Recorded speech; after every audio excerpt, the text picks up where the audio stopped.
Bab 10. Sakit. Tidak seperti biasanya yang agak acuh tak acuh dengan dandanannya, kali ini Anastasia Palazzo mematut-matutkan dirinya di depan cermin hampir setengah jam. Ia memoles wajahnya seanggun mungkin. Sebelumnya 5 kali ia ganti setelan pakaian atas dan bawah yang pas. Setelah merasa yakin bahwa keanggunannya benar-benar sekelas atau sedikit di atas para Sarina, barulah ia memakai palto berkerah panjang, penutup kepala, syal, kaos tangan dan sepatu musim dinginnya. Setelah itu ia beranjak keluar meninggalkan kuartinanya yang terletak di sebuah gedung bertingkat tak jauh dari galeri Tretiakov yang terkenal. Ia hampir lupa membawa sebuah buku penting tentang teori sejarah total. Ia ingin menghadirkan buku itu kepada Ayas. Anastasia masuk ke dalam mobil Toyota Pradonya yang berwarna putih. Sejak saat bisa membeli mobil, ia selalu mengendarai sendiri mobilnya. Pagi itu ia lebih bersemangat pergi ke universitas dari hari-hari sebelumnya. Ia ingin segera sampai ke kampus, lalu masuk ke ruang Profesor Tomsky, kemudian bertemu Ayas dan memberikan sedikit materi sejarah total kepada Ayas. Setelah itu ia akan minta kepada Ayas untuk pergi ke perpustakaan, sementara dirinya memberi mata kuliah kepada mahasiswa S1. Saat makan siang, ia akan memanggil Ayas menemaninya makan, sambil berdiskusi tentang tema-tema Asia Tenggara kontemporer. Anastasia sampai kampus 15 menit lebih awal dari biasanya. Bibi Parlova seperti biasa berkerudung kusnika putih dengan cekatan menyediakan teh. Perempuan tua itu seperti tidak pernah mengganti pakaiannya. Setiap hari selalu sama. Anastasia membaca ulang buku penting tentang teori sejarah total yang ada di tangannya. Ia larut dalam bacaannya. Tak terasa ia sudah 1 jam lebih ia berada di ruang Profesor Tomsky, tapi Ayas belum juga datang. Ia melihat jam dinding.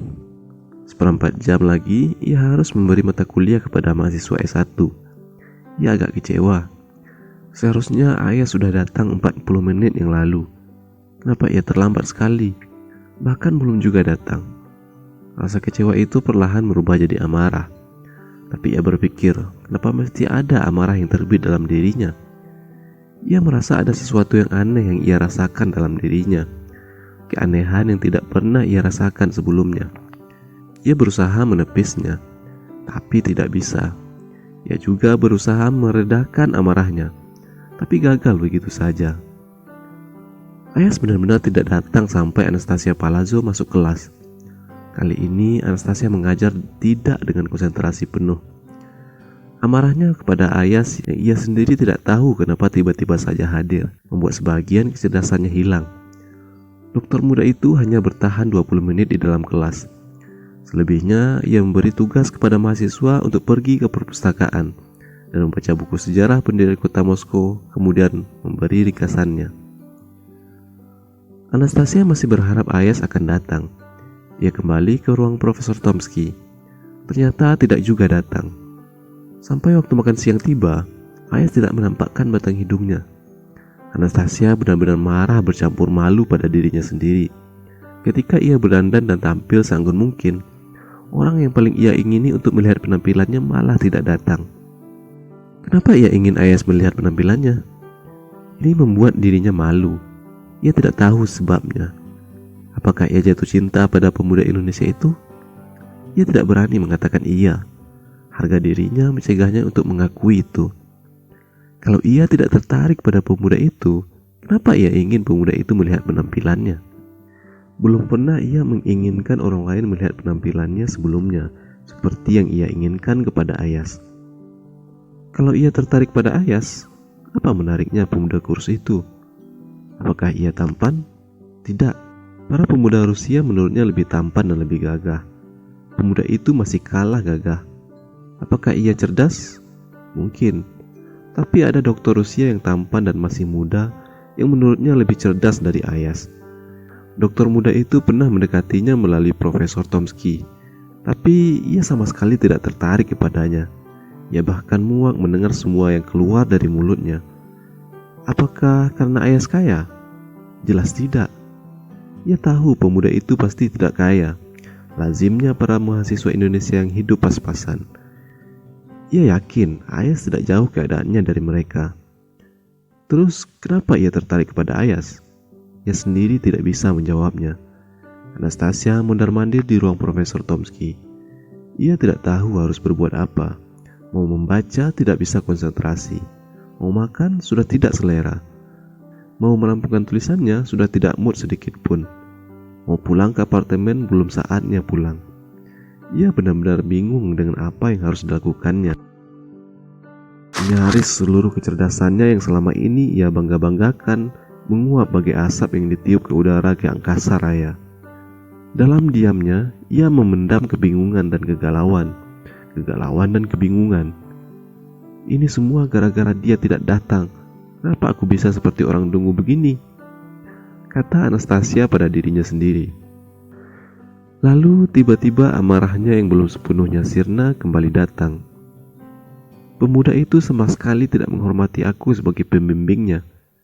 Kalau dia tidak datang, seharusnya izin atau mengirim pemberitahuan.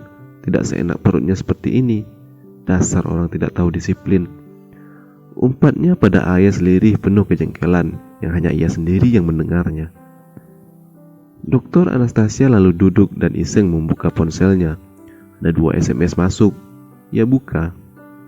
Yang pertama dari Profesor Lyudmila Nozriova, memintanya untuk menjadi pembicara seminar di Fakultas Kedokteran tentang ketuhanan, sekaligus minta supaya dicarikan satu pembicara lagi. Yang kedua dari Ayas, hatinya langsung berdesir, desiran sempurna yang hanya dia sendiri yang bisa merasakannya. Ternyata pemuda itu telah mengirim SMS sejak pukul 8 pagi, yaitu ketika ia sedang asyik berdandan di depan cermin. Ia jadi malu pada dirinya sendiri.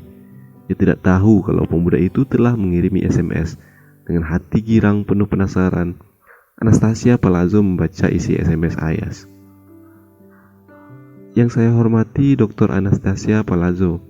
Sebenarnya saya ingin sekali datang ke kampus untuk menimba ilmu dari dokter. Tapi mohon maaf, tadi malam saya mengalami kecelakaan di apartemen. Pundak kiri saya sakit. Saya tidak tahu apakah ada yang patah tulang atau cuma engselnya yang lepas daripada tempatnya. Yang jelas hari ini saya ingin mengobatkan pundak saya itu. Maka saya mohon izin untuk tidak pulang hari ini. Hormat saya, Ayas. Bahasanya begitu santun, rendah hati dan sangat menghormati dirinya. Itu yang mungkin membuat hatinya tertarik. Bukan tertarik, tapi jatuh cinta rasanya. Namun benarkah dirinya bisa jatuh cinta? Anastasia seolah tidak bisa percaya dengan apa yang saat ini sedang dirasakannya. Tiba-tiba Anastasia merasa sangat menyesal. Kenapa ia sudah terburu-buru marah kepada pemuda itu? Yang salah adalah dirinya. Kenapa tidak membuka ponsel sejak dari tadi? Tiba-tiba pula rasa kasihan itu menjelma menjadi iba. Dan iba kemudian berubah menjadi khawatir. Ya, ia menjadi khawatir dengan Ayas. Ia semakin merasa aneh dengan dirinya sendiri. Pemuda Indonesia itu benar-benar telah memenuhi lebih dari separuh hatinya. Kini ia sudah tahu kenapa Ayas tidak datang.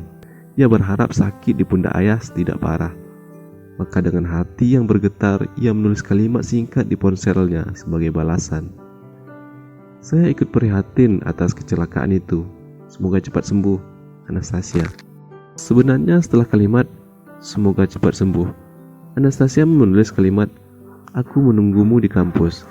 Tapi ia hapus kalimat itu sebelum mengirim SMS itu kepada Ayas.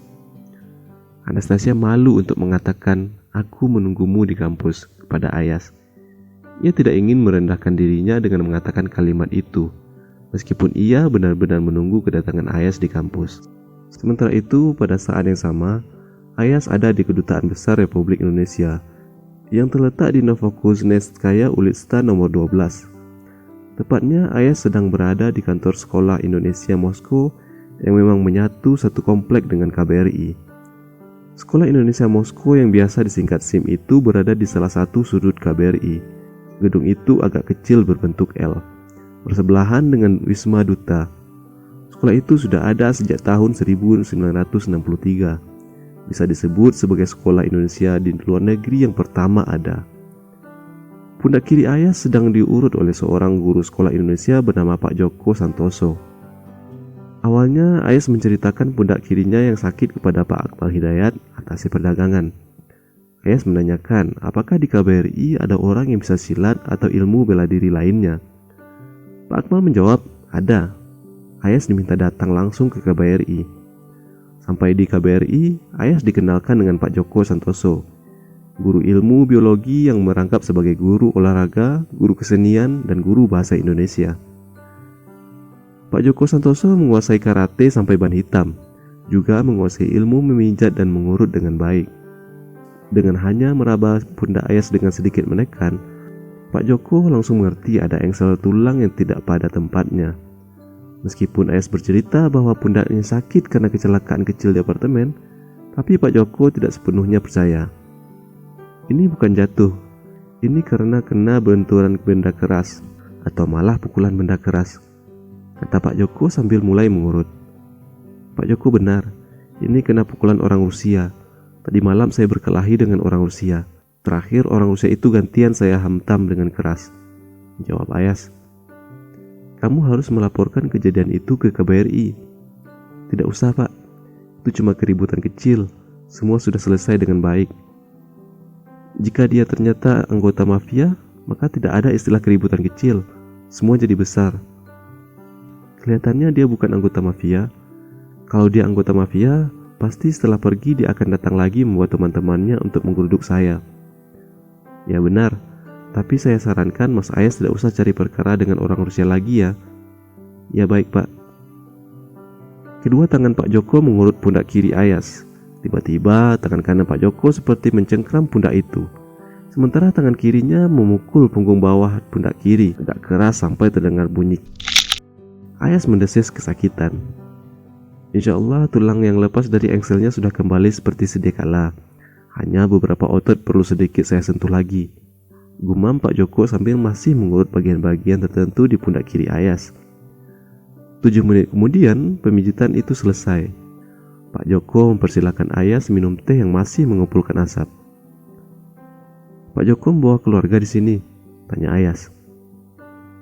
Iya, saya membawa istri saya. Anak tidak dibawa? Anak saya cuma 2, yang satu sedang kuliah semester 2 di Bandung, yang satu masih di pesantren. Kenapa anaknya tidak dikuliah di sini saja Pak? Saya inginnya begitu, tapi anak itu tidak mau. Dia lebih memilih kuliah di Bandung. Kebetulan neneknya ada di Bandung, jadi dia tinggal di rumah neneknya. Jadi Pak Joko asli Bandung? Tidak, yang asli Bandung istri saya. Saya sendiri asli Surabaya. Kalau Mas Ayas? Saya asli Klaten Pak, dekat pusat pengecoran logam dan baja itu. Ya, tidak terlalu jauh. Adik saya bekerja di PT Sari Logam, Batur, Klaten. Itu tidak jauh dari rumah saya Pak Joko. Saya asli Pedan. Pedan dan Batur itu bertetangga. Berarti kenal sama Kiai Yunan yang masuk pesantren Raudatus Salihin. Benar, kenal baik Pak. Dia masih sepupu sama saya. Oh, Masya Allah. Dunia ini memang benar-benar sempit. Istri Kiai Yunan itu keponakan saya. Jadi kita sedulur ya, meskipun jauh. Tidak jauh Pak, dekat. Persaudaraan yang diikat oleh la ilaha illallah itu kuat dan dekat. Benar kau Mas, aku bahagia sekali ketemu sampean. Saya juga Pak Joko. Saya berterima kasih sekali Pak Joko sudah membetulkan pundak saya. 2 orang Indonesia itu langsung benar-benar akrab. Pak Joko kemudian bertanya banyak hal kepada Ayas. Kenapa ada di Moskow, tinggal di mana, dan lain sebagainya. Ayas menjelaskan dengan panjang lebar kenapa ia sampai di Moskow. Ayas juga menceritakan tempat di mana ia tinggal dan tantangan keimanan yang ada di hadapannya. Ayas juga meminta kepada Pak Joko untuk mencarikan kalau ada tempat tinggal yang mungkin terjangkau untuknya. Mungkin lebih baik saya berkorban materi, menyewa tempat lain yang lebih aman daripada iman dan Islam saya berantakan karena tidak kuat menghadapi ujian perempuan, kata Ayas tegas. Pak Joko mengangguk membenarkan. Saya akan mencoba membantu. Sebenarnya 1 bulan lagi istri saya mau pulang ke Indonesia. Dia akan lama di Indonesia. Lah saat itu kau bisa menginap di rumah saya. Begini saja, kau coba saja bertahan di situ 1 bulan. Nanti baru pindah ke rumah saya. Wah, kalau 1 bulan terlalu lama Pak. Kalau bisa secepatnya. Lah, secepatnya itu tidak mudah. Tapi saya akan coba membantu mencarikan penginapan yang lebih aman untuk 1 bulan. Kau juga coba mencari. Mungkin coba tanya sama dosenmu di MGU. Siapa tahu bisa menyewa kamar di asrama mahasiswa. Coba saja. Kalau tidak dapat juga ya bersabarlah. Baik, Pak. Pak Joko Santoso lalu mengajak Ayas keluar makan siang. Pak Joko mengajak Ayas melangkah ke arah utara KBRI. Siang itu terasa agak lebih hangat. Suhu minus 10 derajat. Langit nampak lebih cerah. Salju tetap terlihat menumpuk di kanan kiri jalan. Mereka berdua berjalan menyusuri Novokuznetskaya Ulitsa. Tak lama kemudian belok kiri menyusuri Klimontovsky Perulok. Dengan jalan kaki, Ayas merasa tubuhnya lebih hangat. Mereka melewati sepasang muda-mudi yang berciuman di pinggir jalan. Jangan kaget. Seperti itulah cara hidup sebagian besar anak muda di sini. Mereka hidup bebas. Semuanya hidup bebas, kecuali yang Muslim dan sedikit Ortodoks yang menjaga kesucian hidupnya. Komentar Pak Joko sambil terus berjalan. Itulah Pak ujiannya. Kalau di sini memiliki istri tidak masalah. Kalau masih bujang seperti saya bisa celaka. Kalau tidak kuat, cobalah berpuasa. Dengan berpuasa, jiwamu akan tenang dan nafsumu akan lebih jinak dan terkendali. Ya Pak Joko benar. Saya akan mencoba Pak. Tapi kau harus juga melihat kondisi. Kalau musim dingin sangat ekstrim, di atas 18 derajat Celcius, kau harus memperhitungkan kesehatanmu. Suhu dingin yang ekstrim bisa membuat tubuh kita mengalami dehidrasi fatal. Ya Pak Joko. Mereka sampai di Pianitskaya Ulitsa. Mereka menyusuri jalan besar itu terus ke utara. Sampailah mereka ke tepi kanal Moskow. Ayas melihat pemandangan yang indah. Gedung-gedung tua yang tertata rapi, sungai yang membelah kota, dan salju yang terlihat di mana-mana. Ia seperti masuk ke alam mimpi. Kalau kita ke utara terus, tidak begitu jauh, kita akan sampai di Red Square atau Lapangan Merah.